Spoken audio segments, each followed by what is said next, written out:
पापा, आप कह रहे थे कि कुछ ही दिन बचे हैं, डॉक्टर ने दवाई लेने को नहीं बोला है क्या? अब दवाई लेने का कोई फायदा नहीं है। मुझे लगता है अब मैं कुछ ही दिन जीने वाला हूँ। अच्छा, अब ठीक है, फोन रखो, मैं एक बार डॉक्टर से बात कर लेता हूँ। सही कह रहे हैं, उन्होंने बिल्कुल ठीक कहा। Maximum 5 weeks. तुम्हें पक्का यकीन है कि सिर्फ 5 weeks? 100% sir. Suppose 6th week में भी अगर वो जिंदा रह गए तो? मगर आप इस तरह से क्यों पूछ रहे हो? अरे सर, थोड़ा डाउट तो मन में होता ही है ना। हाँ, हमारी माँ के बारे में भी ऐसे ही हुआ था। सीरियस सीरियस करके बोला, हम सब काम धाम छोड़ के वहाँ चले गए। जैसे हम वहाँ पहुंचे, हमारी माँ खड़ी हो गई। 2-4 दिन वहाँ रहे और वापस आ गए। ऐसा तो हमारे साथ कई बार हुआ है। और जब वो सीरियसली सीरियस थी तो हम सबने ध्यान ही नहीं दिया, वो चल बसी।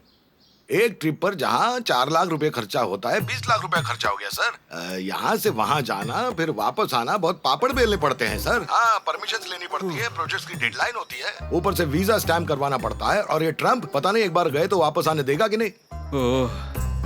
मैं तो आपको परेशानी बता रहा हूँ सर, ये लोग नहीं समझेंगे। और पेरेंट्स को मिलने नहीं आता तो ये लोग हमें दुश्मन समझते हैं। सर, मुझे बताते हुए शर्म आती है सर। हम लोग तो मछली की तरह तड़पते रहते हैं कि वीकेंड कब आ जाए और हमें छुट्टी कब मिले। एक लॉन्ग वीकेंड मिल जाए तो हमें त्योहार जैसा लगता है। Hello doctor, doctor are you there? Hello. अरे इसे क्या हो गया? सच बात बता दी तो बुरा मान गया। सर, ये आप कैसे बात कर रहे हो? मैं एक डॉक्टर हूँ। हाँ, वो तो ठीक है, लेकिन हमें 3 महीना पहले फ्लाइट की बुकिंग करनी पड़ती है डिस्काउंट लेने के लिए, वरना ज्यादा पैसा देना पड़ता है, पता है? सीरियसली समझ लो आप डॉक्टर साहब। आप मेरी बात सुनिए। मैं समझ गया, आप बहुत प्रैक्टिकल आदमी हैं। क्लैरिटी के बिना आप कोई भी काम नहीं करते, ये मैं क्लियरली समझ गया। तो डॉक्टर साहब सीरियसली बताओ कि मेरे पापा की सीरियस कंडीशन पे मैं कितना सीरियस हो जाऊं? देखिए, आपके फादर की कंडीशन सीरियस है, मगर मुझे भी थोड़ा सीरियसली ले लीजिए ना प्लीज। मैं आपसे कह रहा हूँ ना, 5 वीक्स यानी कि 5 वीक्स, उसके बाद मैं और वो दोनों आपकी जिंदगी से बाहर हो जाएंगे। Okay sir, bye. क्यों बेटा, क्या कहा डॉक्टर ने? कहना क्या था, वही कहा जो आपने बताया था। वैसे कोई बात नहीं है, आपने जिंदगी के 75 साल निकाल लिए हैं, बस ये 5 वीक्स और निकाल ही लो। मैं बाकी भाई बहनों से बात कर लेता हूँ और बताता हूँ कि हम लोग वहाँ कब तक पहुँच पाएंगे। और मेरे प्रोजेक्ट की जिम्मेदारी इतनी सर पर है कि मेरा सर भी आपकी तरह होने वाला है पापा। खैर, मुझे तो आना ही पड़ेगा, पर ये महेश कहाँ है? उसे यहाँ वहाँ कहीं मत भेजना, बोलो उधर ही रहना आपके पास। भैया। अरे क्या भैया, पापा का अच्छी तरह से ख्याल रखना और तू इधर उधर मत भटकना, वहीं उनके साथ रहना, समझा क्या? तुझे सैलरी इसी बात की मिलती है कि तू उनके साथ रहे, हैं? समझा कि नहीं? हाँ ठीक है भैया। खाली मुंडी मत हिलाना। ठीक है, नहीं हिलाऊंगा। पापा, टाइम क्या हो गया? 9 बज गए क्या उधर? हाँ बज गए, सो जाओ। चद्दर ओढ़ लेना, स्वीट ड्रीम्स।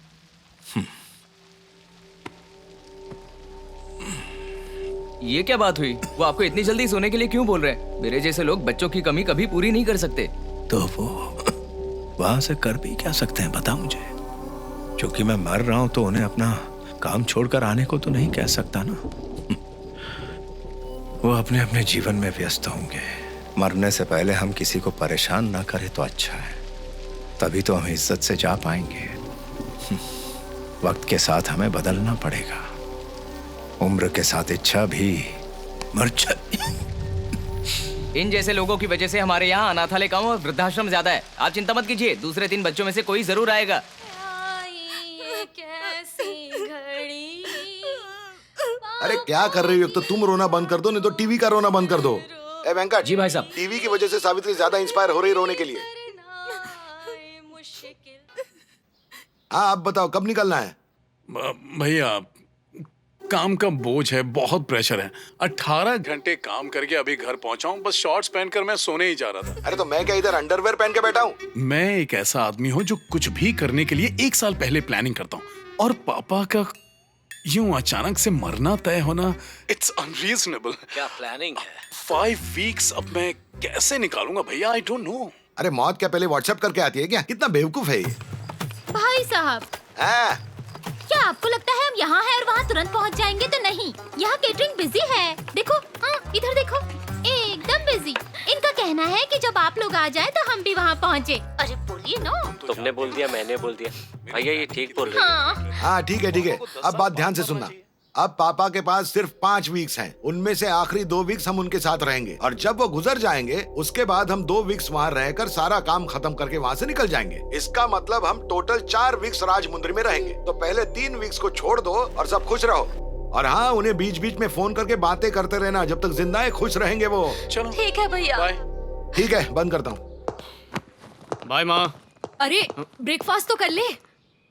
अरे बाप रे, देख लिया, अब तो जरूर पीछा करेंगे। कहाँ जा रहे हो बेटा? जहाँ मन करेगा जाऊंगा, लेकिन आपको मेरे साथ आने की परमिशन नहीं है। मुझे 1 महीने तक डिस्टर्ब मत करना। जा रहा हूँ मैं। 1 मिनट बेटा। 1 मिनट नहीं, सिर्फ 10 सेकंड का वक्त है आपके पास। दादाजी मरने वाले हैं। क्या? ठीक है, तू जा, आने के बाद बात करते हैं। क्या हुआ उन्हें? उन्हें लंग कैंसर हुआ है। डॉक्टर ने कहा है कि वो 5 वीक से ज्यादा नहीं बचेंगे। हम सबने सोचा है कि उनके बचे हुए 5 वीक्स में से आखिरी 2 वीक्स हम उनके साथ रहेंगे। तुम्हारे चाचा लोग भी आ रहे, तुम भी अपना काम उसी हिसाब से तय कर लो, ठीक है? जाओ अब, जाओ।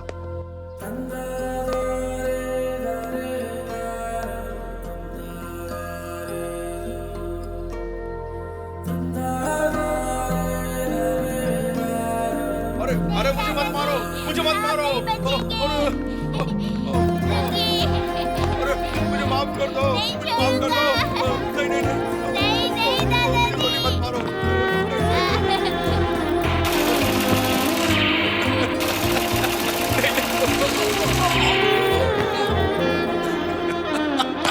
दादाजी, आप मरते हुए हंस क्यों रहे हो? बेटा, मैं चाहता हूँ कि जब मैं मरूं तो मैं हंसते हुए मरूं। जब मेरी जिंदगी का आखिरी दिन हो तो तू मेरे साथ में रहना, तो मैं मुस्कुराते हुए चला जाऊंगा।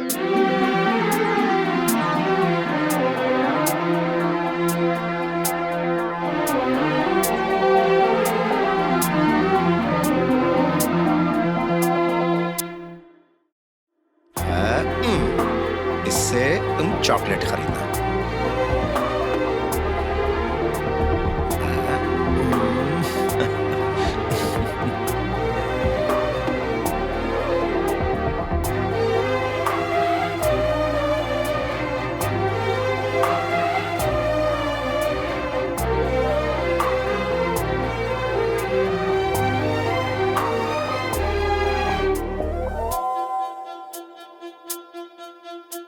अरे इतनी सारी चॉकलेट, ये लो, इसमें भर दो। आराम से।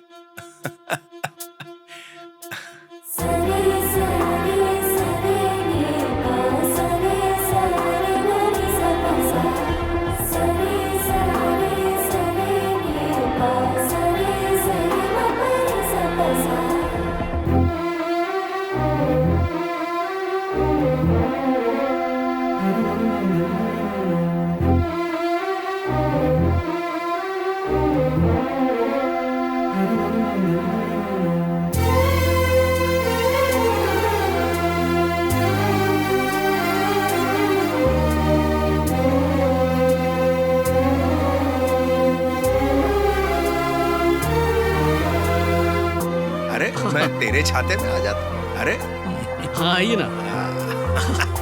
ठीक है ठीक है। अच्छे से जवाब देना, तू कर पाएगा। ले ले, पसीना पोंछ ले।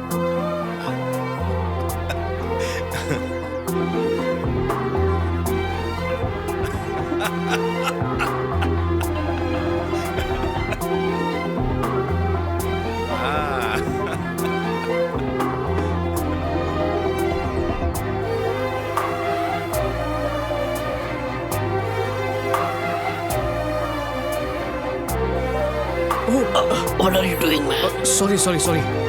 एक कॉफी प्लीज। सॉरी।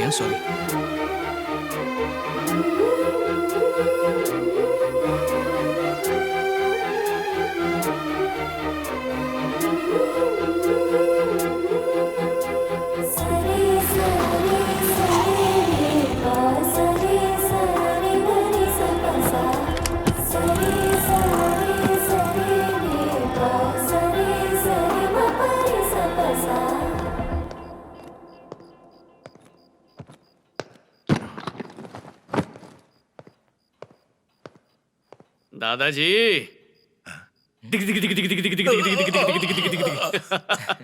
अरे अब तू खेल ही खेल में मारते, वैसे भी मरना ही है मुझे।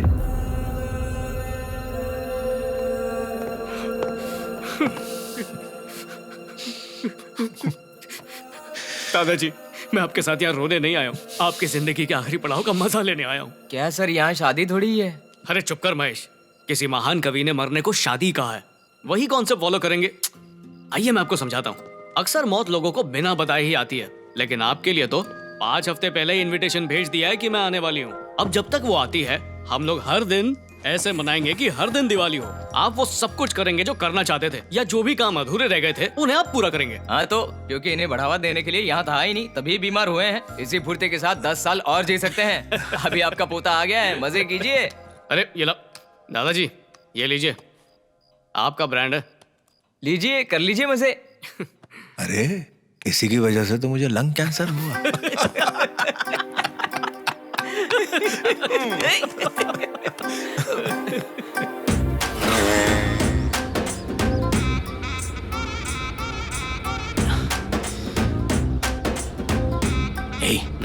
कल रात को ही तो दुआ है और सुबह दादा के साथ पेद्दापुरम। देख तेरा जो भी प्लान है, लेकिन हम लोगों को बिल्कुल शांति से जाना है और वापस आना है। आंध्रा को अमेरिका बनाने की सोच रहा है क्या?